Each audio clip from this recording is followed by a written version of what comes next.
Hell, the grain is gone. Hell, the grain is gone. Hell, the grain is gone. He gone way down the country with his long coat on. Oh, with his long coat on. Oh, with his long coat on. Oh, with his long coat on. Welcome to MyJoogTV. You know, way back when, apple cider was as popular as drinking water. In fact, in colonial times, it was drinking water. But over time, as the number of family farms diminished, so did the popularity of this beverage. But today, we're getting a resurgence in cideries, basically thanks to groups like the Foggy Ridge Cider. Now, on the musical side of the house, we have one of my favorite country blues bands, the Reverend Peyton's Big Damn Band. And the good Reverend, you could say, he's on a crusade to educate the public on his idol, and who could arguably be called the father of modern music. I'm not talking about Robert Johnson. I'm talking about a decade earlier, Charlie Patton. And so if you like the Rolling Stones and the Beatles, you'll definitely want to learn more about Charlie Patton. So come on inside and we'll drink some cider, talk some blues, and see where that goes. So we've moved back inside here, and we're joined by Diane Flynt from Foggy Ridge, and so I mentioned before, the Reverend Peyton's Big Damn Band. We have Cuz at the end, Breezy, and the Reverend here. So Diane, let's just first, we just did a round of the tasting of the cider, and just talk us a little bit about a cidery and, you know, the different apple varieties that you have. Sure. I think one of the things that's exciting about growing apples and making cider is you're constantly learning, and I grow over 30 different apple varieties, all of them chosen for hard cider making. Many are delicious to eat, but about a third of them are inedible because they have lots of tannin and acid that's needed for cider. But that said, I never stopped learning. I just ripped out 60 trees because they weren't up to snuff. You know, they were taking up room and not giving me enough fruit. I'm always experimenting with new apples and finding ways to use heirloom varieties for the kind of cider we make. So how many different varieties do you use? We have, in our test orchard, we have 30 varieties, which is what we tried out to see what would grow here in Southwest Virginia. Of those 30, our production is primarily in about 12 varieties. I mean, the one I mentioned earlier, right behind us over here in this orchard, is called Roxbury Russet, and that's the first named apple in America. And it's russeted, it's got that rusty coat, it's a brown apple. I mean, it's not red, it's not green, it's not yellow, it's brown. And it's a good eating apple, but it has a lot of nice tannin, and it makes it, I think, a delicious combination to cider, and that's one of the ingredients in our first fruit cider. Another apple in the orchard behind us is the Hughes crab apple, which looks totally different. It's about the size of a golf ball, and in 3 weeks it's going to be as red as your dress, yeah. Just bright red. And it's an apple that Thomas Jefferson grew for cider making. It's not so great to eat. It's quite acidic, which is a great contribution for cider. But when the juice comes off the press, it's viscous. There's really a textural difference to that juice. It's very thick and syrupy, and it's a wonderful fresh juice. I wish I had some for you today because it's just delicious as a fresh apple juice, and it makes good cider. So we'll bring the band in here, and you actually stole my thunder when you referred to them as authentic. When I first saw you guys at Floyd Fest 2008, I mean, right away, you see, the simple drum kick, the standard tuned guitars, and the washboard, and just I couldn't believe it. And as more and more people came to each one of your shows, I think you really started spreading, spreading the word. So how do you describe yourself? I always just say we play country blues, and Breezy usually says more. That goes with everything, right? Yeah. I think authentic is a good way to say it. I think that, and the Rev has said this before, there's a lot of things that are plastic and margarine in the world, and we try to be butter and sugar, So, very natural, roots-filling music, front porch music, but dancey music, from the heart. You know, I write songs about my family and friends and things I like and things that piss me off, and you know, I just stay true to ourselves. And well, I do know at our household, my son runs around talking about Walmart, and with a couple words my wife doesn't like him repeating. But so you guys are constantly on the road touring, but then since 2008, I know that at least 2 CDs you put out plus a brand new one. How do you have time to, write, perform, record? Well, you just got to make time, you know. Like it's our life, you know. It's not just our job, so it's not, a 40-hour 9-to-5 job. It's definitely something you take home with you that's always going on. But just like making cider, it's it's also an awesome job, and so it's better than digging ditches. So to me, it doesn't feel like a job. It just feels like very lucky to be able to make music for a living and do all of that. So and be yourself. I mean, we're able to be ourselves all the time. It's not like we put on Yeah, some bands like a hat wear costumes or something. And like our music's just too personal. Like I never understood that. I had a friend who I loved her music, and she retired from playing, and she said, "Well, I might come back and play again, but maybe with a different character." And it's like, a different character. I don't understand that. You know what I mean? It's like you are who you are, ain't you? Or you lose that authenticity. So I don't know. We work on it all the time. Bree said we work on it all the time. We're always practicing, always playing, always trying to think about new things we can do, and ways to make our show better. And I'm always writing songs. Always have melodies running around in my head, and I'm always thinking about the next thing too. Like usually by the time a record comes out, I'm already bored with it, and I'm already bored with those songs, and I want to play the new songs I've been writing. Well, that might explain why every year it seems like there's a new one, and there's actually a new one out now, Peyton on Patton, and it seems like you're on a crusade now, really, to educate the public on Charlie Patton. Charlie Patton, I've been a fan of Charlie Patton for a long time, and not enough people know who he is, who he was. We get asked the question a lot too, like, what are your influences? And especially because while we have this roots following too, we played Warped Tour last year, so we play for a lot of young kids too, and so a lot of these kids don't know anything about the blues. All they know about the blues is maybe Stevie Ray Vaughan or B.B. King or something like that. And while they're great, don't get me wrong, there's a lot more to blues, and so especially on the the Revs rural tried side. to educate people, that because a lot of people go, what do you even call what you play? A lot of people say that, and so there are a lot of people in rural blues that just people don't know about. Well, if there's a blues pyramid, it goes like this, and at the top you say blues, and then it forks off, like country blues and city blues.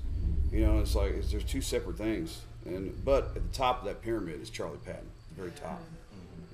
There was no such thing really until, as far as in recorded music and popular culture, until him. Robert Johnson, people talk about him being the end all be all Delta blues player, and Charlie recorded not quite a decade before, but almost, and he played.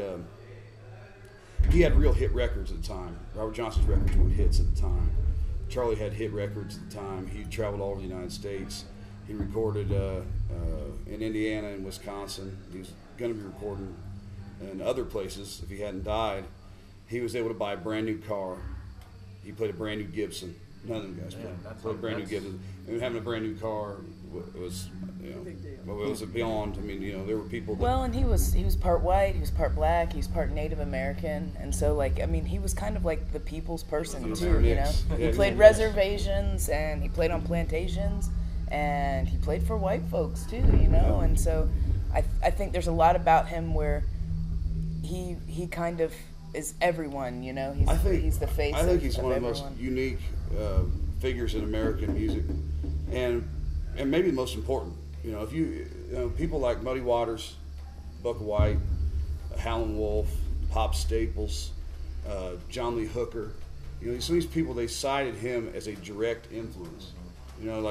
I think Howlin' Wolf said it was the reason he played guitar. These people, he was a star. He was the star and the first star of this stuff. And if there was no Muddy, no Howlin' Wolf, I mean, there would be no Beatles, there would be no Rolling Stones, no Chuck Berry, there would be no Elvis Presley, there'd be modern rock music. All music would probably sound like Tony Bennett, American music. Not to knock Tony Bennett, but that's probably what American music would sound like today. Because even Hank Sr. was influenced by Charlie Patton and the things he did, slide guitar wise and everything else.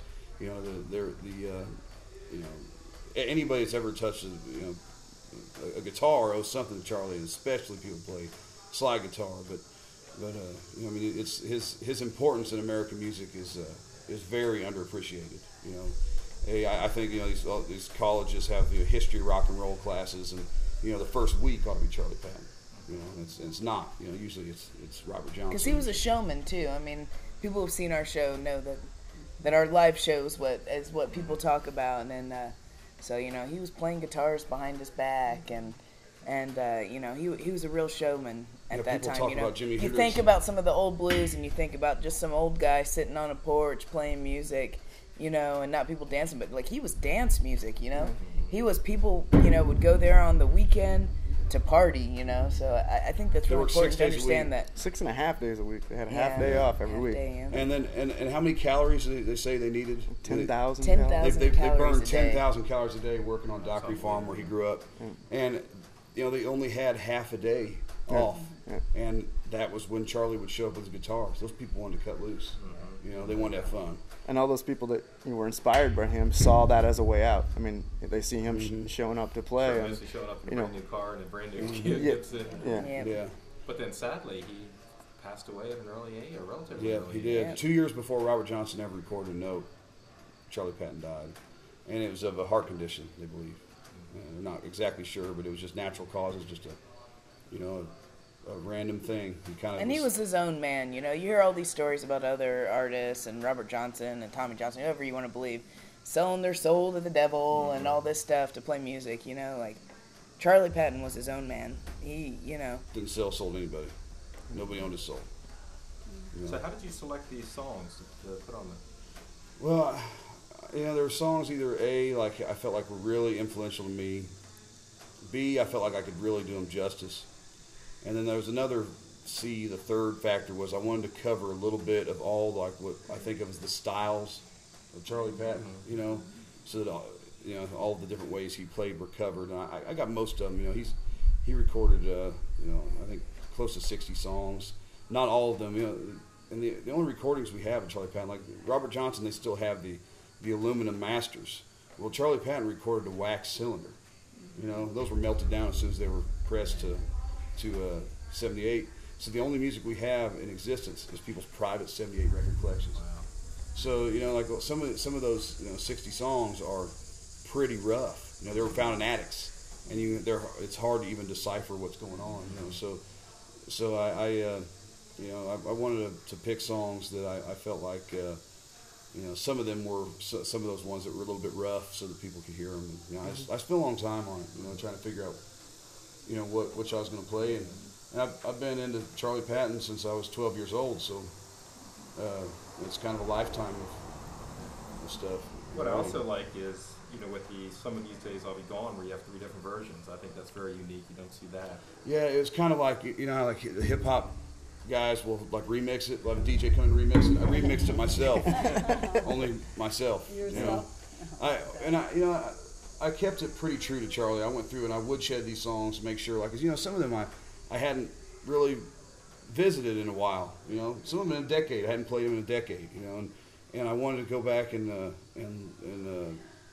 sort of like, as a songwriter and an artist, I wanted to kind of in a way push a little bit of that down, and play them as Charlie's arrangements. Charlie's the way Charlie picked them. I wanted to pick them that way. And so I had to give myself a little bit of creative license. So some of these days the remixes of those, the self remixes, and Elder Green, the one that Breezy does a great job singing on. That one's a little bit different than Charlie did it. And but for the most part, I wanted to stay real true to Charlie Patton on this thing. And that actually, the Elder Green Blues, that's probably my favorite track on this. And I think you need to sing more often. Yeah. You just have a lovely voice. It's a song that since the first day I started playing washboard, you know, when Rev and I met 11 years ago tomorrow, that we've always sang on our front porch. So I think that was a song we just had to include on there. And actually, we didn't mention the unique. You just walked in and recorded. Yeah. Yeah, one microphone in a room, and then because you're one song also on this, or you on? He's on the I amp, play but he doesn't play the drums. He plays just It's a 100-year-old tobacco barrel that I found in my cabin the night before we started rehearsing for the record. So yeah, Cuss plays on actually more than Breezy does on it, I believe. Physically playing, yeah. Yeah, Breezy only played the washboard on a couple of them, and it's and I holler. Yeah, and he did a couple hollers in yeah, there. You're good at that. Yeah. Shake and break a spoonful, the banjo version some of these days. There's a lot of on this just me, but that's also that's the way Charlie did it. So I wanted to keep it as true to that as possible, and at the same time like Charlie Patton would have Son Sims on fiddle, and sometimes he would have Willie Brown on guitar backing him up and different things, and so in those places where those fellas were not there, like that's where Elder Green is Breezy's voice instead of fiddle. And in that song it was Son Sims answering back with fiddle runs. So instead Breezy answers it back with her voice. So that's the way we've done that, for almost 11 years now. We've sang that song a long time together just for fun. I bet revisiting all those 60 songs was a Yeah. great trip. Yeah, and it ended up being more work, than I had thought it was going to be. Not in terms of it was kind of self-imposed work. I knew it was going to be scrutinized by certain people, and I thought, that's fine. I'm going to make sure that's right, and I'm going to make sure that the songs are right. And some people were kind of, they're like, why'd you pick those songs? Like I figured you'd pick Pony Blues or Bandy Rooster or something. That seems more like. But in a way, it was kind of like. I know some of those songs had been sort of visited by other people and had been done, and we've played some of those songs live in the past years ago, so I wanted to kind of do some things that were different. And some of Charlie Patton's sort of, I don't know, his, I don't know if you want to say his B-sides, because I don't think these are B-sides, I think these are A-sides. I think some of these are just underappreciated songs, like some of his gospel stuff and more danceable songs. And those were the ones that always inspired me the most anyway. So. Well, I purchased the CD about 11 o'clock last night, and I've listened to it, I think, 5 times already. So I highly recommend it. It'll be playing in Foggy Ridge all day today. And so we'll have the link for it for you to purchase it from our website. And so let's finish up with cider. So what was your favorite?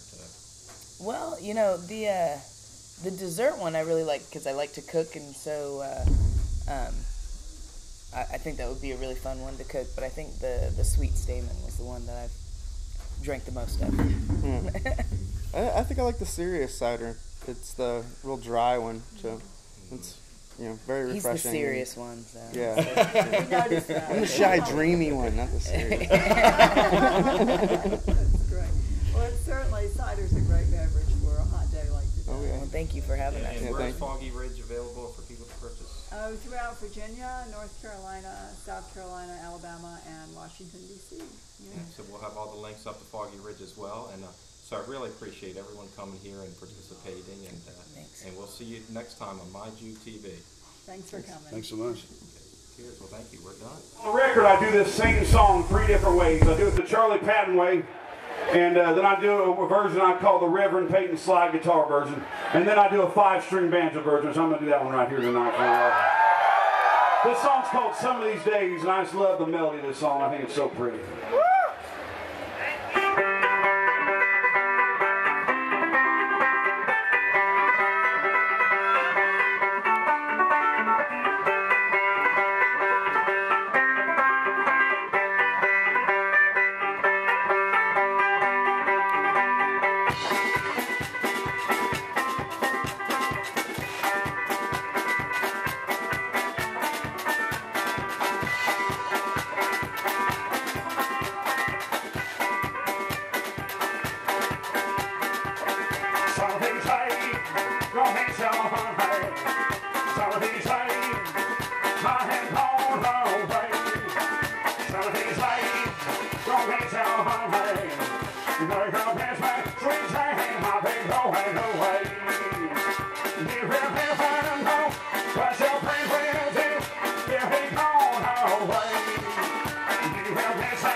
sweet time, I've been going away.